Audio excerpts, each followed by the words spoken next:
everyone, so I'm here today to film my introduction for my Project Pen Roulette for 2017. I did this project last year throughout 2016 and I was really successful. I was really glad with the amount of products that I finished, and I just really enjoyed the process because I think it's a little bit more relaxed than a regular project pen, but I also got to use a lot of products I wouldn't have used otherwise.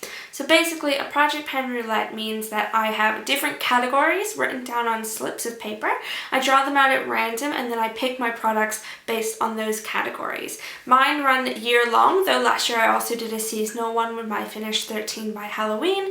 This is going to be a year-long one again. I will link down below in the description, as well as the little info bar at the top, my finale for last year's Project Pen Roulette, so you can go and see how I did in that one. But basically, this is my introduction, so I'm going to draw out 10 products and go and pick my products and then come back. This is my little basket.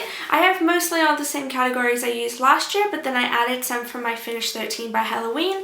If you want to suggest any categories that I don't already have in here, please feel free to do so down below and I'll add them in. I have a bit more than 50 categories in here and I like to have about that many or even more, so please feel free to leave me some suggestions and we'll just get started. My first category is a MAC product. Number 2, a repurchased product. Number 3,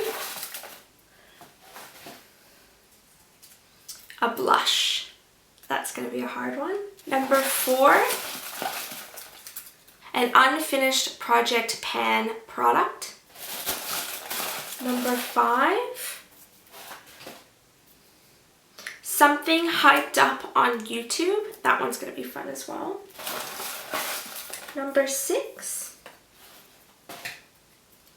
a product from the brand you have the least of. So of all my products, what brand do I not have very many products from, and a product from that brand. Number 7, a base product like a primer or a foundation. Number 8, an expensive product. Number 9, a product in your favorite color. And the last one,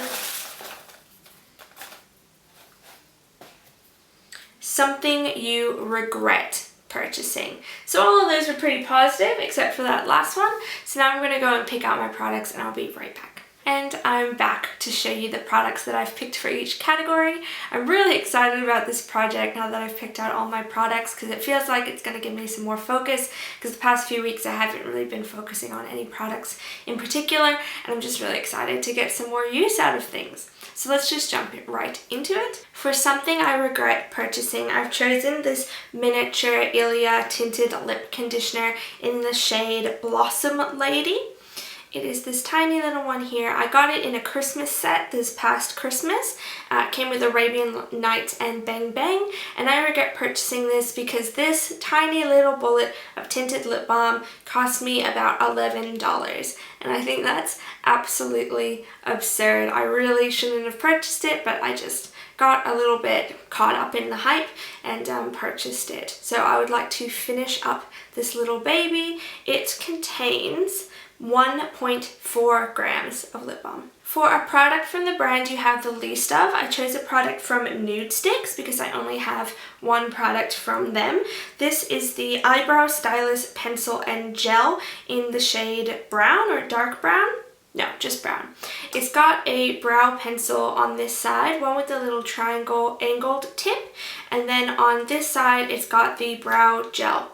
I purchased this really recently, and I'm actually not the biggest fan of it ever. I think it's very, very warm toned, but I would like to try to finish it up because I only have this much in the brow pencil, so it doesn't come with very much brow product, and then it's just a tinted gel on the other side. So I'll just do my very best to use this up as quickly as possible, and that's my product from the brand I have the least of. For a repurchased product, that's a really difficult category for me because I very rarely repurchase products, but this one I actually have. This is the L'Oreal Superliner Perfect Slim Liquid Eyeliner. I only just started using this in the last month or so, so it should take a little while to use up, but I'm going to try and finish it. For a MAC product, I decided to go with something a bit challenging, and I picked a highlighter. This is the Mineralized Skin Finish in Perfect Topping. This is, I think, a permanent color, but I got it in a limited edition collection, and it has like a chevron kind of quilted, knitted, that's what it reminds me of, knitted pattern in it. It's a really nice highlighter, but it is almost completely unused. I have flattened it out a little bit, but there's no dip in it whatsoever. What I think I'm going to do is try and aim for the side and try and hit pan in one of these thinner sides and work my way towards the center instead of starting in the center and going straight down. We'll see how I go. If you remember my Finish 13 by Halloween where I had that Bobbi Brown shimmer brick, I do work very hard to try and hit pan and highlighters, and hopefully I'm a bit more successful with this one. For a product in my favorite color, I ummed and ahed about this for a little while, but orange is my favorite color, so I decided to go with an orange blush. This is the NARS blush in the shade Luster. And this is what it looks like. I have used it, but there also is no dip whatsoever. But I think because it only has 4.8 grams of product, I kind of think I'll be able to hit pan in it. Maybe that's wishful thinking, maybe I'm going completely crazy, but I think I can hit pan in this, or I'm at least going to try.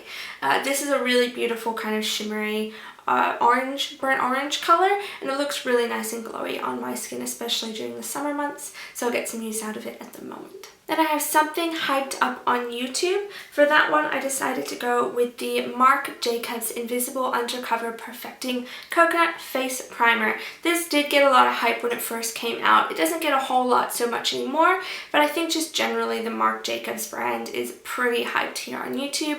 This is a face primer. I'm down to about here, if you can see it through the bottle, so not a whole lot left to go, and it is my only face primer, so it's a little bit of a gimme product, but I would like to try and finish this up. For an unfinished Project Pan product, I decided to go with a lip product. This was from my Crossing 6 of Our Christmas wish list project, which was the last project I did in 2016. It's the Tarte Amazonian Butter Lipstick in the shade Watermelon, and that's how much I have left. It's a really sheer, very bright, very pretty lipstick, and I would love to finish it. I think I can. I still have about 2 months left of summer, and I think that's plenty of time to finish this one up. For an expensive product, I also picked a product from the Crossing 6 of Our Christmas wishlist project, and this is the YSL Touche Eclat Neutralizer in the shade Violet, I think it was what it's called. It's a Touche Eclat Click Up highlighter pen, and I hardly got any use out of it at all in my previous project, so I would like to try and finish this. The only problem is I have no idea how much product is actually in here. It's 2.5 mils, but I've seen people spend months and months and months using these things up, so I'll just see how I go, and hopefully I will finish it. Then we have a base product, a primer or a foundation. For that I chose a foundation because, like I said, my primer is the Marc Jacobs primer, and this is the Dr. Jart Radiance Beauty Balm. It's a light coverage SPF 30 BB cream, basically. It's what I'm wearing today, and I actually really don't like how it looks on my skin. It's just a little mini size, so I really like to finish it and move it out. Last year I finished up the other 3 miniatures I had from this collection, and this is probably my least favorite of the 4. And then lastly, we have a blush. So it might seem a little bit crazy that I picked out another blush when I already had a blush category, but we'll see how it goes. For this category, I picked out a Bourjois blush. This is Love Struck Rose, and I have never used it. Not once. I traded it with someone on Depop, and I've never ever used it. It's a beautiful rosy shimmery shade, but it only has 2.5 grams of product, and to my super optimistic mind, I think I can finish that. But at the moment, I'm just going to say hit pan, because I do realize I've put 2 blushes in this project. So I'm going to try and hit pan, or hit whatever is underneath this little baked dome, and see how I go. So there you go. Those are the products that I am starting with for my Project Pan Roulette for 2017. If you're doing a Project Pan Roulette or any other type of year-long project, please link me down below. I would love to come and have a look. Otherwise, thank you so much for watching. Have a great day.